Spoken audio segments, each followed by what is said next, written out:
에베소서는 옥중서신이라고 불리는 서신들 중 하나입니다.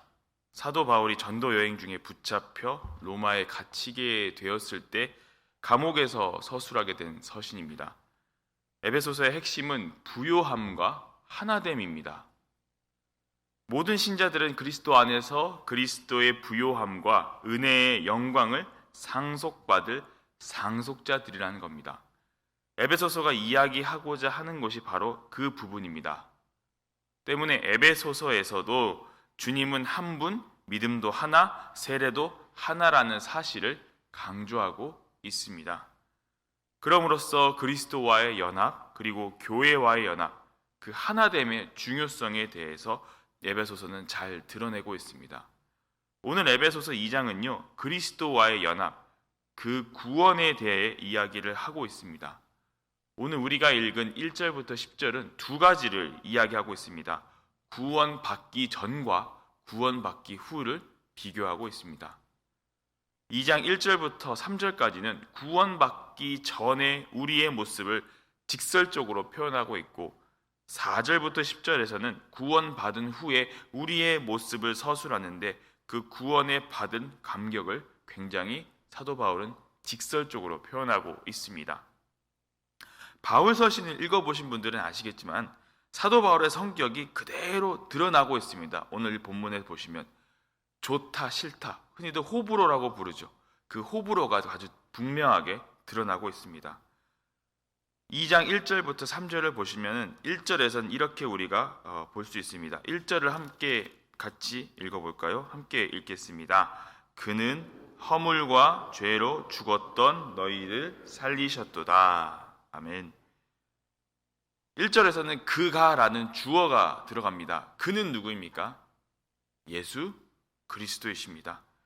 그가 너희의 허물과 죄로 죽었던 너희를 살리셨다는 겁니다.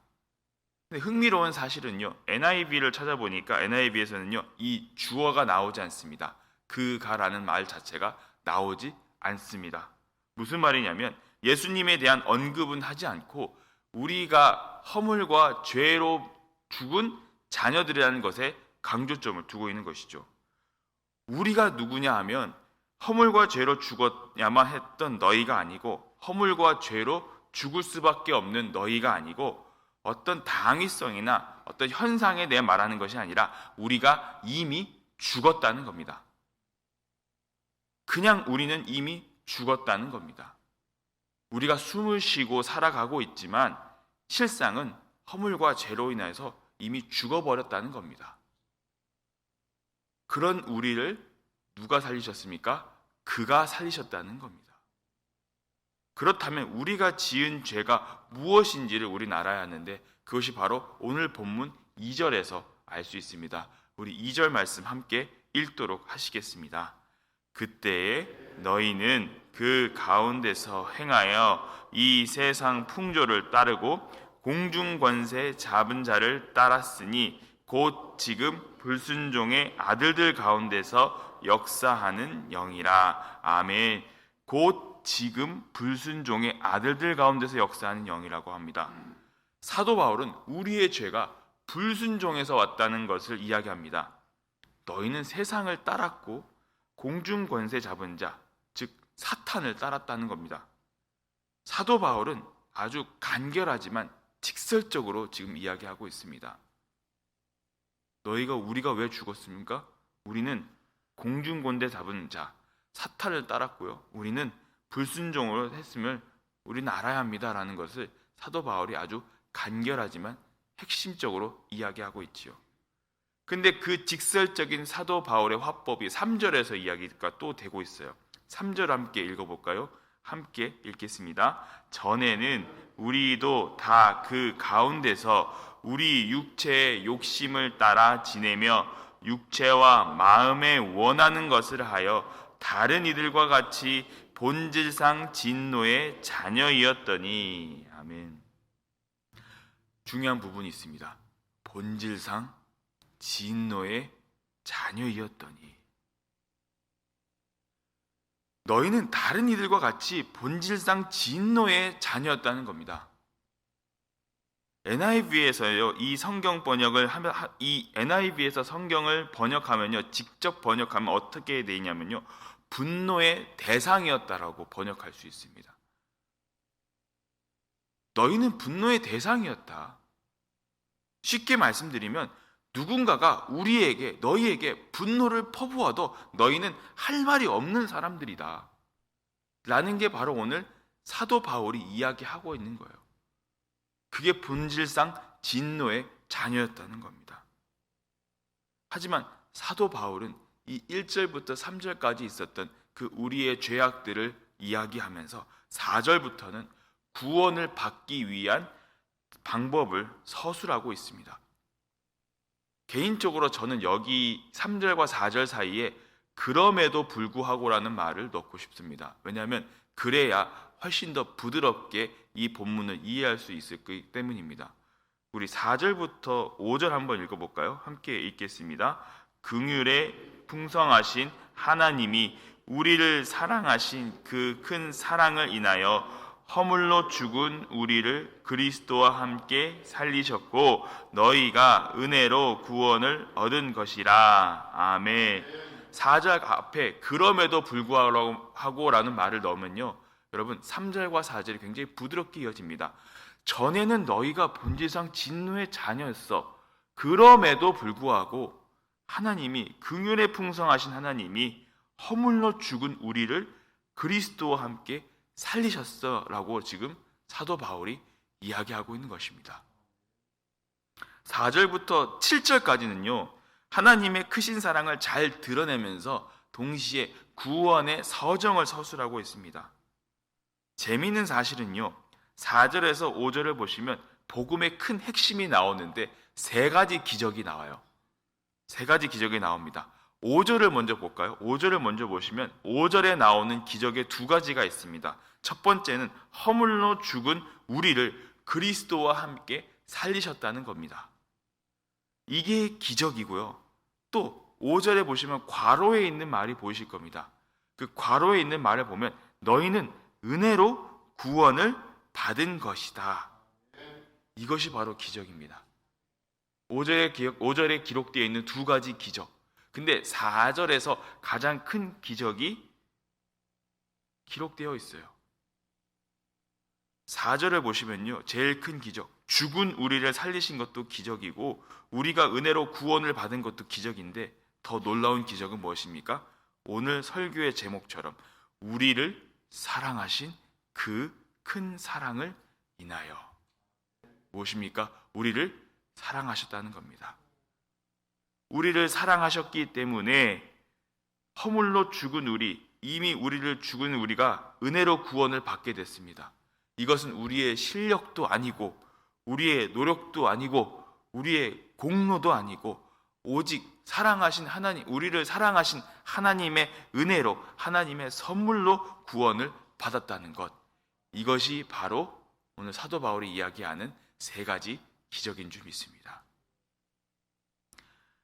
뿐만 아니라 사도 바울은요, 우리의 구원이 우리의 행위에서 나온 것이 아니라 그 은혜가 우리의 믿음 때문에 왔으며 그것이 하나님께서 주신 선물이라고 강조합니다. 오늘 본문 2장 8절을 함께 읽어볼까요? 2장 8절 말씀 함께 읽겠습니다. 너희는 그 은혜에 의하여 믿음으로 말미암아 구원을 받았으니 이것은 너희에게서 난 것이 아니요 하나님의 선물이라. 아멘. 은혜에 의하여 믿음으로 말미암아 구원을 받았다. 이것은 너희에게서 난 것이 아니다. 하나님의 선물이다. 행위에서 나오지 않았다는 것은요, 여러분, 누구든지 자랑할 수 없게 만든 것이라는 겁니다. 그게 오늘 본문 9절이에요. 9절에 보시면 행위에서 난 것이 아니래요. 누구든지 자랑할 게 없어요. 왜요? 하나님께서 우리에게 거저 주셨기 때문에. unconditionable이라는 영어 단어가 있습니다. 조건이 없다라는 뜻이에요. 주님이 우리에게 주신 사랑은 조건 없는 사랑이기 때문에 우리의 행위로부터 난 것도 아니기 때문에 우리는 자랑할 게 없다라는 겁니다. 우리의 공로, 우리의 의, 우리의 실력 그 아무것도 자랑할 것이 없다라는 것이 구원의 서정에서는 오직 하나님의 은혜요 하나님의 사랑뿐이라는 것을 사도 바울은 오늘 이야기하고 있습니다. 이것을 조직신학에서는요 어떻게 이야기하냐면 예수 그리스도의 대속적 공로로 말미암아 구원을 얻었다고 표현합니다. 우리의 힘도 아니고 의지도 아니고 주님의 공로로 인해 우리가 구원을 받았고 천국의 소망을 얻게 된 것입니다. 그래서 우리는요 은혜로 살 수밖에 없는 존재이고 겸손하게 살 수밖에 없는 존재입니다. 우리가 잘나서 구원을 받은 게 아니기 때문입니다. 행위로 구원을 받았다면 여러분 우리의 의지가 들어갈 수밖에 없습니다. 그래서 다른 사람들에게 우리의 모습을 드러내면서 다른 사람을 판단하고 정죄할 수밖에 없습니다. 하지만 우리는 그저 은혜로 구원을 받았기 때문에 우리는 아까도 말씀드렸듯이 자랑할 것이 없습니다. 우리가 자랑할 것은 딱 하나, 무엇입니까? 우리를 위해 죽으신 예수 그리스도의 십자가뿐임을 기억하시기 바랍니다. 이제 곧 성탄절입니다. 아기 예수님께서 이 땅에 오신 날입니다. 하나님의 보좌 우편에 앉으신 그 분께서 우리의 죄와 우리의 구속을 위하여 이 땅에 오셨습니다. 우리를 사랑하셨기 때문에. 그것이 바로 성탄절이 주는 우리의 복음의 메시지입니다. 성탄절을 가지고 있는 의미, 그것이 바로 여러분 우리를 구속하시기 위해 이 땅에 오신 아기 예수이라는 것. 우리를 위해 이 땅에 오신 아기 예수, 우리의 대속을 위해, 우리의 구원을 위해 이 땅에 오셨다는 것을 여러분 기억하시기 바랍니다. 아기 예수님의 탄생은 이 세상을 구원하시기 위한 하나님의 사랑의 시작임을 여러분 깨닫고 본질상 진노의 자녀였던 우리를 하나님이 사랑하셔서 살리셨음을 기억하시고 구유에 누이신 예수님을 다시 한번 기억하면서 오늘 하루를 살아가시기를 주님의 이름으로 간절히 축원합니다. 아버지 하나님, 우리는 대책 없이 살아가는 죄인들이었습니다. 아무 희망도 없고 아무 가치도 없던 인생에 하나님이 사랑하셔서 그 긍휼로 우리를 구원해 주시고 그 은혜로 우리를 살려주셨음을 고백합니다. 우리가 이것을 기억하고 우리를 사랑하시는 하나님을 오늘 또 바라보며 주님을 찬양하며 살아가는 하루가 되게 하소서. 성탄절이 가까워진 이때 주님의 그 사랑을 기억하며 다른 이들에게도 그 사랑을 베풀며 살아가기를 또한 간절히 소망합니다.